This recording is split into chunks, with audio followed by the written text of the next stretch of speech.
saudara yang terkasih dalam nama Tuhan kita Yesus Kristus. Bicara tentang harta karun, ada banyak sekali berita yang kita dengar dari media-media, yang terkadang harta karun tidak harus digali atau dicari hingga ke ujung dunia. Biasanya pemburu harta karun mendapatkan buruannya dengan menggali ke dalam tanah atau menyelam ke dasar laut. Namun, ada orang yang mendapatkan harta karun bernilai mahal dengan cara yang tidak terduga. Seperti yang dialami seorang pria dari provinsi Shandong, Cina, menemukan harta karun berupa bundel uang tunai emas dan beberapa slip setoran setelah membawa pulang sofa buangan yang dia temukan di pinggir jalan. Pria itu melihat sofa yang dibuang di pinggir jalan kepanasan serta kehujanan berhari-hari. Pria tersebut lalu merasa kayu bekas sofa masih bisa digunakan dan akhirnya membawanya pulang. Pada hari buruh 1 Mei ia membongkar sofa itu dengan beberapa alat, dan begitu dia merobeknya sampai terbuka, ada tas anyaman tangan yang jatuh berisi setumpuk uang tunai, bongkahan emas kecil dan beberapa slip setoran. Ada pula kejadian mengejutkan berupa penemuan harta karun yang bernilai tinggi lainnya yang juga terjadi di Thailand pada akhir Maret. Menemukan harta karun berupa mutiara melo berwarna orange di hidangan makan siang yang disantapnya. Kala itu ia membeli siput seharga 40 pah, atau dalam rupiah adalah 32.494 dari pasar di Satun, dan menemukan permata itu. Lalu tentang harta karun, gaib, penggandaan uang, benarkah itu ada? Mari kita dengar pemaparan dari Evangelis Dautoni. Ya. Sebenarnya gini, tentang penggandaan uang juga termasuk bicara tentang harta karun. Ya.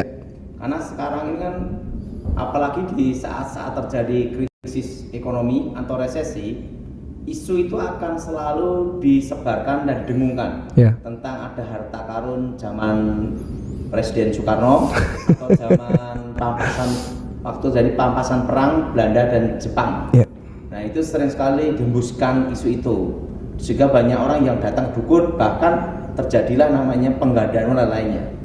Nah, tentang kasus penggandaan uang itu sudah banyak, bahkan sebelum saya lahir sudah ada. Ya. Jadi sudah terjadi udah banyak berapa tahun lebih lah. Nah, dari situ dia belajar sama kakek saya tentang penggandaan uang. Sebenarnya penggandaan uang itu tidak ada. Oke. Karena di dunia gaib tidak ada percetakan uang. Iya. Nah, uang itu kan ada nomor serinya. Nah, di tempat alam gaib itu tidak ada percetakan uang. Nah, jadi kalau ada penggandaan uang 500.000 menjadi 10 juta, jadi 20 juta. Yeah. Biasanya itu seorang dukun akan menggunakan hipnotis dulu. Oke. Jadi hipnotis itu untuk mengelabui mata dulu. Nah, biasanya nanti ada ritualnya, nanti uang 10 juta suruh ngasihkan dukun itu. Biasanya waktu 500.000 dikasih uang 10 juta. Ya, uangnya siapa itu? Ya, uangnya dukunnya sendiri.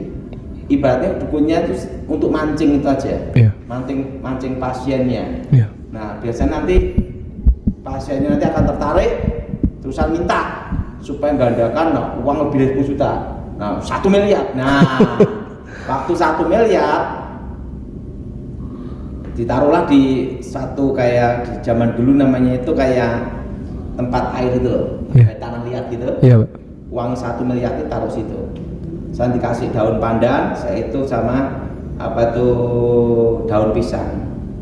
Saya itu baca mantra, ngasihkan di tempatnya sang dukun. Iya.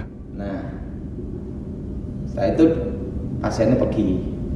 Atau pasien suruh nungguin, tapi uang udah bukan uang itu. Oh ya? Tapi hipnotis. Oh. Nah, nanti pada waktu wah, jadi uangnya jadi banyak. Gentongnya jadi berapa miliar kan gitu. Yeah. Nah, ini 1 gentong, nanti suruh nyiapin 3 gentong gitu. Nah, semua gentong ini penuh, tapi uang palsu. Oh, gitu ya, Pak. Nah, biasanya pasien tidak curiga kalau itu uang palsu. Disetorkan ke bank, dilihat palsu semua. Terus dukunnya udah hilang? Kabur semua. Kabur semua. Nah, jadi kasus tentang penggandaan uang itu bohong. Bukan 100%, 1000% bohong. 1000% bohong. Bohong. Ya, 1000% bohong. Kalau penggandaan uang itu ada, ngapain dukunnya ngandain? orang lain, nggak ada yang sendiri. Nggak ada yang sendiri, ya setuju ya. Lebih cuan, Iya. gitu. Ya, tapi kok bisa ada orang yang percaya gitu loh Pak? Gini ya, banyak orang pinter jadi bodoh. Karena apa? Serakah. Iya.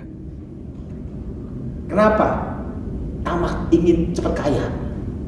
Nah, Iya. itu loh.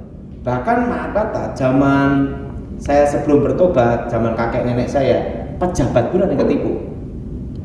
Uang ratusan sampai miliaran Pak. Ya, Wow. zaman dulu masih miliaran lah. Wow. Nah, kakek nenek saya ngajarkan ilmu itu. Nah, menggunakan hipnotis. Nah, kalau saya kan dari hipnotis sampai sirup sudah saya pelajarin. Iya. Nah, semua itu saya pelajari, tapi kakek nenek saya melarang saya menggunakan itu. Kenapa Pak? Karena nenek saya itu walaupun ilmu hitam, dia orangnya gini, saya lebih suka hal yang betul-betul ini. Kalau nyantet bunuh orang dia suka. Oh. Tapi kalau suruh nipu-nipu seperti itu dia tidak. Iya. Gitu ya Pak. Nah, tapi ilmu itu diajarkan ke saya. Iya. Karena nenek saya selalu ngomong supaya kamu tidak goblok. Iya. Karena banyak orang pintar jadi goblok. Iya. Nah, kalau saya orang goblok supaya pintar. Iya. Nah, orang Kristen bisa hipnotis berarti Pak? Kalau dia datang ke dukun, Iya. berarti gini ya, orang yang dalam Tuhan itu secara alam roh akan kelihatan ada jubah. Oke.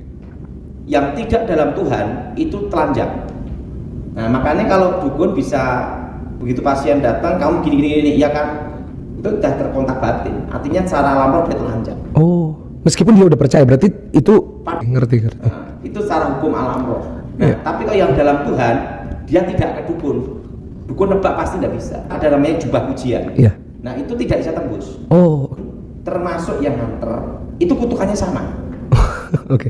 Nah, pada waktu dukun langsung ngomong, kamu gini-gini kan, kamu gini-gini kan, hebat dukunnya ini, kok bisa tahu saya Iya. begini. Nah, itu dukunnya pengontak batinnya masing-masing. Kalau secara alam roh yang dalam Tuhan itu ada jubah. Oh iya. Nah, jubahnya itu warna putih berkilau. Oke. Itu biasanya seorang dukun ngomong, wah ini kamu titipan dari yang maha kuasa, nggak bisa dapat, ditebak dia dapat. Waduh. Gitu. Iya. Gini ya, dalam dunia perdukunan itu ada namanya itu orang-orang titipan singgawurip. Iya. Titipan dari yang maha kuasa. Nah, sebenarnya di Alkitab itu ada. Alkitab berkata bahwa kita ini adalah warga kerajaan Tuhan. Ya. Oh gitu ya Pak. Jadi itu sama. Nah Pak, kalau misalnya orang di bank terus dihipnotis, apakah berarti mereka nggak ada jubahnya atau mungkin mereka nggak sungguh-sungguh atau gimana Pak? Orang bisa dihipnotis itu pasti ada celah. Oke. Celah pertama itu akar pahit kecewa. Oke. Nah, akar pahit kecewa. Ya. Kedua, suka ngalamun, pikiran kosong. Oke. Karena hipnotis itu harus ada respon dari sugesti. Ya. Makanya orang yang cuek galak itu tidak bisa dihipnotis. Oke. Karena tidak ada Ngerti. respon. Oh Selama oke. tidak ada respon, tidak bisa. Siap Pak. Nah, jadi orang bisa kehipnotis itu pasti karena ada respon. Siap. Nah, itu. Oh jadi ngerti ya. Jadi bagi saudara yang sering lamun harus segera bertobat saudara. Sama ini, orang yang rokok itu paling mudah kehipnotis. Oh saya ingat Bapak pernah bilang dosa pengikat ya. Iya. Ya, jadi kalau ada dosa yang mengikat di situ sangat gampang diserang sama kuasa gelap. Iya. Iya. Sebenarnya gini ya, pengalaman hidup saya, orang yang paling susah disantet sama dimantrai adalah orang yang hatinya gembira, Oh ya, sukacita ya. hatinya selalu bersyukur. Wow. Nah, makanya gini ya, nikmatnya hidup itu hanya ada dua, manusia di bawah kolong langit, yaitu makan dan tidur. Ya. Betul? Iya. Betul? Jadi kalau saudara bisa makan dan tidur, engkau bisa menikmati. Itu lebih daripada orang megang uang triliunan. Iya Pak. Nah, karena saya punya seorang kawan sudah meninggal, uangnya triliunan, tapi tidak bisa menikmati hidupnya.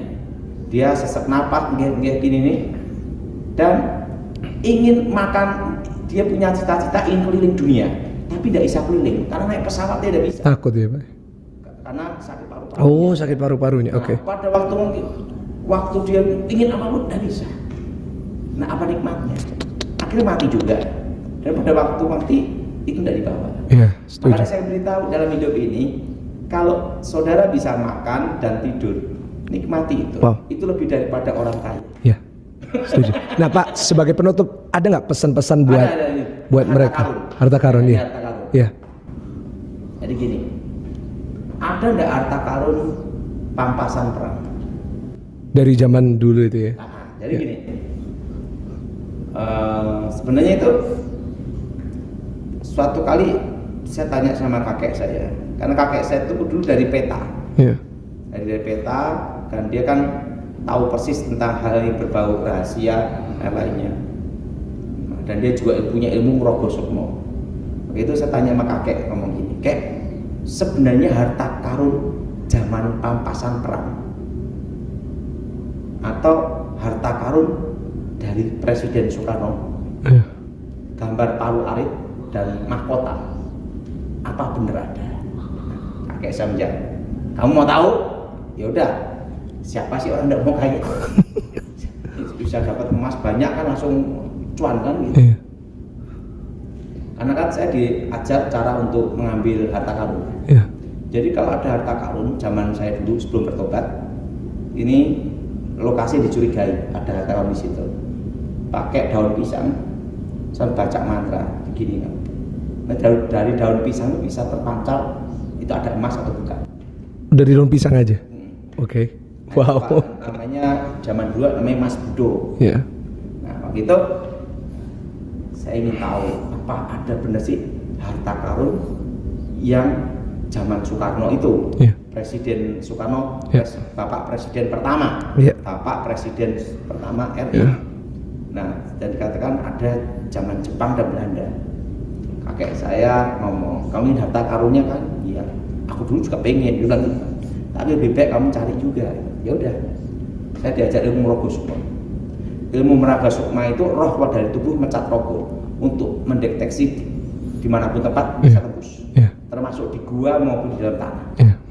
Wah, saya baca mantra itu saya jalani sampai 3 hari. 3 hari 3 malam saya baca mantra Rogo Sukma, nyari terus. Roh saya cari di Pulau Jawa, cari sampai 3 hari tidak ketemu-temu. Terusan hari ketiga saya ngomong sama kakek saya nyerah. Udah tak telusurin dari gua dari mana pakai Rogo Sukma itu lihat alam gaib langsung. Itu dunianya langsung kelihatan semua. Saya kakek saya ngomong, "Kamu mau tahu?" Oke. Harta karun itu sekarang ada di Belanda. Oh, udah dibawa. Oh, oke. Kedua, sisanya dibawa Jepang. Oke. Pada waktu saya Rogo Sukma, saya hanya melihat di laut kapal-kapal karam. Yang jadi pertanyaan, gimana ngambilnya? Wong saya tidak bisa renang. Oh iya, Bapak pernah cerita nggak bisa renang ya? Jadi ada memang harta karun, ada di laut dalam. Oh, oke. Itu ada di pantai laut selatan, Ya. sama sekitar laut-laut situ tuh. Saya ngeliatin sampai di berapa pulau itu saya lihat. Ya saya mau kaya kan? Iya, iya. Saya cari. Wah, Iya.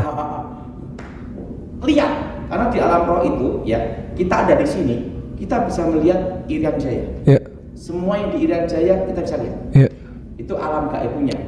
Nah, udah tak telusurin itu. Adanya di laut-laut dalam. Nah, sekarang bisa melihat, nggak bisa ngambil. Iya. Ngambilnya gimana? Nggak bisa. Nah, Iya. dan yang kedua, setelah itu kakek saya menjelaskan tentang agresi Belanda pertama dan agresi Belanda kedua. Iya. Ya, sebelum udah diambil zaman kerajaan waktu VOC, waktu Belanda menjajah. Agresi pertama itu mengambil semuanya, sebagian. Setelah itu kedua semuanya. Nah, zaman Jepang kakek saya memberitahu ini tembaga aja diambil karena sudah diambil Belanda semua. Iya. Ini tinggal sisa-sisanya. Sisa-sisanya dibabat, Iya, iya. termasuk pagar-pagar besi pun diambil untuk Iya. senjata, Iya. bikin senjata. Jadi harta karun itu yang dikatakan harta karun simpenan Presiden pertama Soekarno itu tidak ada. Jadi nggak perlu nyari lagi, saudara. Sudah tidak ada. Kenapa? Siap. Udah saya cari. Siap, siap. Nah, dan untuk yang kedua, yang raja-raja Nusantara dikatakan nanti ada di bank Swiss, simpenannya sekian-sekian, itu bohong. Oke. Nah, itu bohong. Itu hanya rekaan aja. Dan itu sebenarnya jaringan sindikat. Iya. Sindikat untuk tipu-tipu. Iya. Jadi hal itu adalah bohong semua. Iya. Nah, karena saya sudah ada di masuk ke situ. Iya. Jadi kalau dikatakan harta karun itu ada enggak? Sudah tidak ada. Iya. Puji Tuhan ya, Pak ya. Oke. Agung Hon kuasa Elohim bekerja, nama Yesus dimuliakan. Amin. Kerajaanmu datang dan menjadi. Amin. Bebaskan dari yang jahat, Amin. bebaskan dari kutuk. Amin. Tuhan Yesus, ulurkan tanganmu, Ya. sembuhkan yang sakit, yang terikat kuasa gelap, kau bebaskan darah Amin. Yesus. Amin. Darah Yesus hancurkan Amin. kutuk, darah Yesus hancurkan mantra, Amin. darah Yesus bebaskan. Amin. Lawat Tuhan dan namamu Tuhan dimuliakan. Di dalam nama Yesus. Amin. Amin. Secara kekristenan, harta bisa kita baca dalam Matius 13 ayat 44. Hal kerajaan surga itu seumpama harta yang terpendam di ladang. Dalam Yohanes 1 ayat 12, Yesus berbicara tentang suatu harta yang akan diperoleh oleh semua orang yang mengakui dosa, lalu menerima dan mengikuti Dia. Harta istimewa itu tak akan pernah habis ketika kita meninggalkan kehidupan lama untuk mencari Allah dan kehendaknya. Kita akan menemukan kemuliaannya melalui kekayaan kasih karunia-Nya yang melimpah-limpah sesuai dengan kebaikannya terhadap kita dalam Kristus Yesus. Efesus 2 ayat 7. Allah menawarkan kepada kita harta yang tak ternilai, kehidupan baru sebagai anaknya, tujuan hidup yang baru, dan sukacita kekal yang tak terbayangkan bersamanya. Tuhan Yesus memberkati.